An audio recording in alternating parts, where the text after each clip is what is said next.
Hello everyone, welcome back to another video. তো আজ কথা বলবো অমর সঙ্গী বলে ছবিটাকে নিয়ে। তো কেমন হলো অমর সঙ্গী ছবি এবং বিক্রমের আপকামিং নতুন ছবি সেটা কেমন হলো সেটা নিয়ে আজ মূলতভাবে কথা বলবো।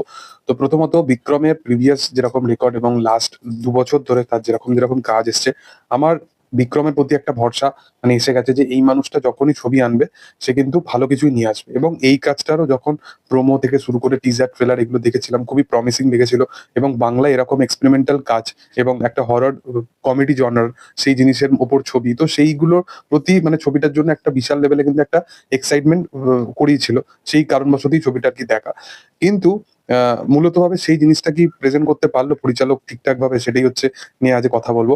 তো প্রথমত এই ছবির কিছু কিছু জিনিস আছে যেগুলো আমার বেশ পজিটিভ দিক লেগেছে, যার মধ্যে অবশ্যই বিক্রমের পারফরমেন্স এবং বিক্রম এবং সোহিনীর কেমিস্ট্রি, যেটা তারা ট্রেলারের মধ্যেও দেখাচ্ছিল, সেটা কিন্তু দুর্দান্ত।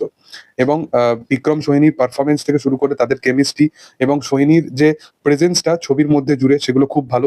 ছবির মিউজিক খুব ভালো এবং ছবির গান খুব ভালো, ছবির ব্যাকগ্রাউন্ড স্কোরের কাজ খুব ভালো। এবং কিছু কিছু স্পেসিফিক জায়গায় আছে যেখানে যেখানে দুজনের পারফরমেন্স থেকে শুরু করে আহ, কিছু কিছু জায়গায় একটুখানি কমেডিটা ওয়ার্ক করে। ওভারঅল এই ছবিটা কিন্তু এর চেয়ে বেশি কিন্তু বিশেষ করে যে আমাকে যে আমার যে স্যাটিসফ্যাকশন ছিল সেটাকে ফুলফিল করতে পেরেছে, সেরকম কিন্তু নয়।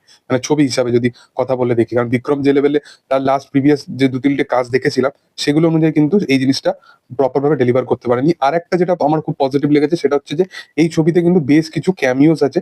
এবং ক্যামিওস এর মধ্যে একজন আছে যার ক্যামিওটা সত্যি করে ছবির মধ্যে ভাল লাগবে দেখতে।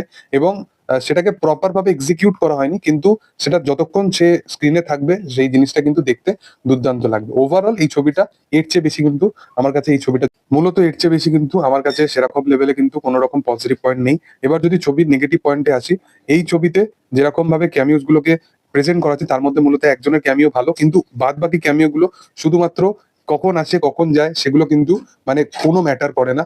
এর সাথে সাথে এইখানে 3 নম্বর একজন চরিত্র একটা দেখা হবে, যেটা নিহারিকা চরিত্রটা।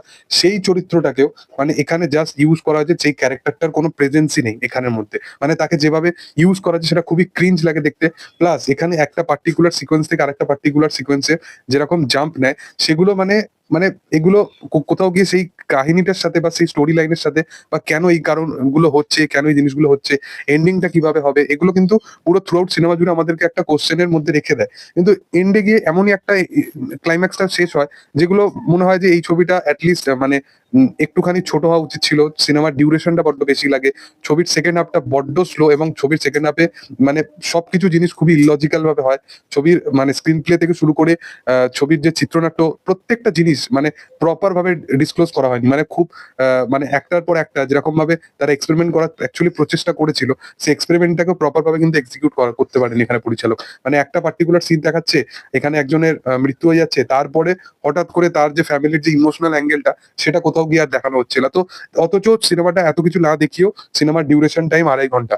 তো এই জিনিসগুলো কিন্তু প্রচন্ড খামতি লেগেছে আমার সিনেমার জুড়ে। এবং আমি চাই যে বিক্রম ভালো ভালো কাজের সাথে অ্যাসোসিয়েট হোক আপকামিং দিনে। দেখার যে সেটা আপকামিং দিনে তার অন্য কোনো কাজ এলে অবশ্যই সেটা নিয়ে কথা বলবো। মেবি পারিয়া 2 হয়তো এবছরে আবার আসতে পারে, দেখার যে সেটা কি হয়। তবে আহ, এই কাজটা আমার অ্যাকচুয়ালি পোষায়নি। যাই হোক, তোমাদের কি বক্তব্য এই বিষয়বস্তু নিয়ে অবশ্যই কমেন্ট। আর ভিডিও যদি ভালো লেগে থাকে লাইক শেয়ার সাবস্ক্রাইব করে দিও। Thank you all.